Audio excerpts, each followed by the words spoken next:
Glenn Hobbs was initiated into a satanic coven as a child by his grandfather and continued participating for many years. I recently asked Glenn about his involvement and the importance of Halloween to the occultist. Well, my involvement in satanic worship was, I was involved in it as a child. Of course, I was a generational Satanist, what they call a generational Satanist. And what that means is that my family was involved in it and their family before them. Now, my earliest rememberings of Halloween and some of the things that were involved was, it was a very dark time for me as a child. It was something that I didn't enjoy. Glenn, could you tell us about your involvement in any rituals at Halloween as a child? There was another little girl that was involved in the occult with me, and her name was Becky. Now, Becky was a different type of child. She was blessed to be a sacrifice. I was being blessed to be a high priest, where she was being blessed and born into the coven there to be a sacrifice. Now, we were in a ritual where we were married together. It was a marriage to the beast. And me and the little girl were married together, and there was a lot of sexual abuse that took place and a lot of blood that was spilt over us, joining us together. When do Halloween rituals actually begin, and what is the ultimate purpose of Halloween? Well, the ritual that I remember the most clearly began about the end of September.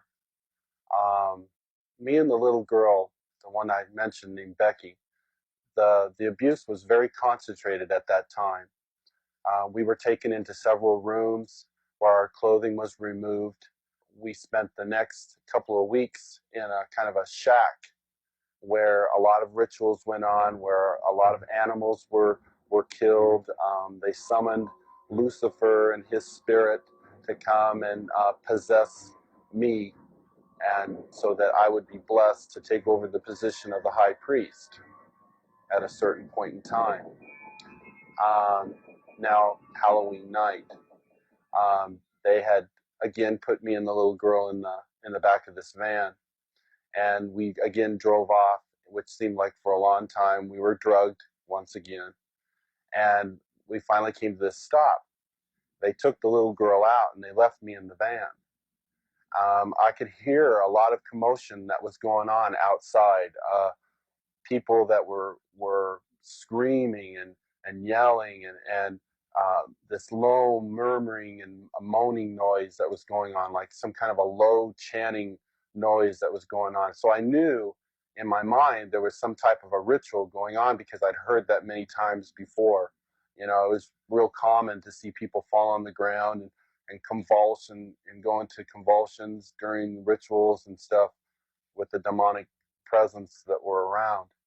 And finally, a woman came to the back of the van and she said, "It's time to go." And she brought me out of the van, and I could see that there was just a lot of people around. Some were dressed in dark brownish kind of robes with hoods over them. They took me up and they led me up to this stone altar. And I remember I saw the little girl, and she was on the altar. Now, at first, you know, I just wondered what was going on, because you never knew. I mean, they used the altar for a lot of different things. They could have just been sacrificing an animal over, could have been a sexual abuse from the high priest on to her. You know, it was a hard thing to know for sure.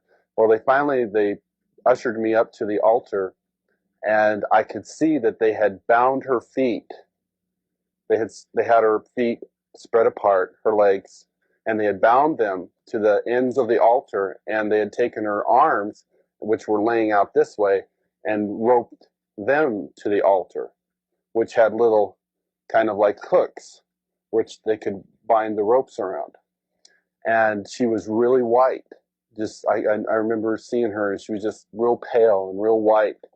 And I noticed that they had slit the bottoms of her feet and her wrists, and they were taking the blood that was running out of those areas and putting them into chalices and passing those cups around to different people who were partaking of her blood.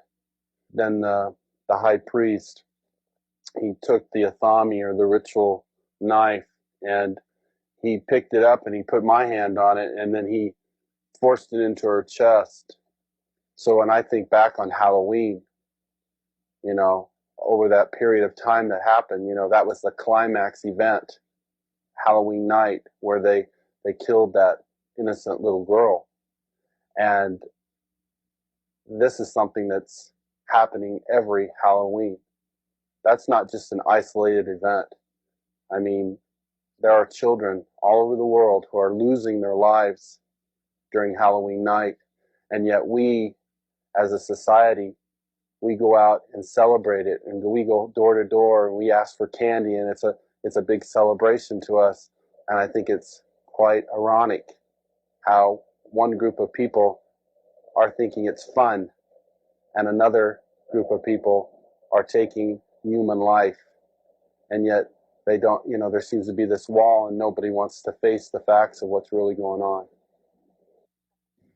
Glenn, you've now been a Christian for some time. What is your reaction when you see Halloween celebrated by people? Whenever Halloween time starts coming around, at the 1st of October, you go into the stores, you see the costumes, you see the mother with her little girl putting the witch's hat on her, and the little boy getting excited about getting the devil mask, and you see the candy, you see the Halloween pumpkins, you see people decorating their houses with skeletons and all these symbols of death. It only serves to bring back horrifying memories to me. Memories of death, memories of children being so abused, so ripped of everything, their character, all in the name of Satan. If a person could really stop the next time they go into that store and realize that there are children who are going to lose their life because people are taking this a step further. There are people out there who don't just celebrate Halloween with trick-or-treat candy. This is a religious holiday to them. This is something that is holy and sacred, and they are taking innocent human life. I can't say, go ahead and have Halloween fun. It doesn't matter if you're participating in Halloween, even if you're not a Satanist, if it's just for fun. No, because these Satanists are using this as a smokescreen. Glenn, you said that Halloween is a religion of Satan. What do you think when you see churches and Christians celebrating Halloween? It makes me sick that the Church of Jesus Christ would take on this horrible demonic thing that is happening in our world. Christians should be the ones who are standing up against this.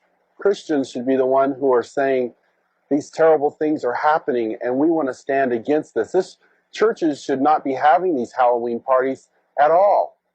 They should be coming together as brothers and sisters in Christ, binding together and coming against these dark forces, praying for these children that God will spare their lives, that somehow God will intervene and save these children. Whether the public chooses to believe in the frightening growth of Satanism or not, the fact is that a highly organized network of Satanists are operating in America and Europe today. They seem to be respectable members of society and are integrated into all professions and walks of life.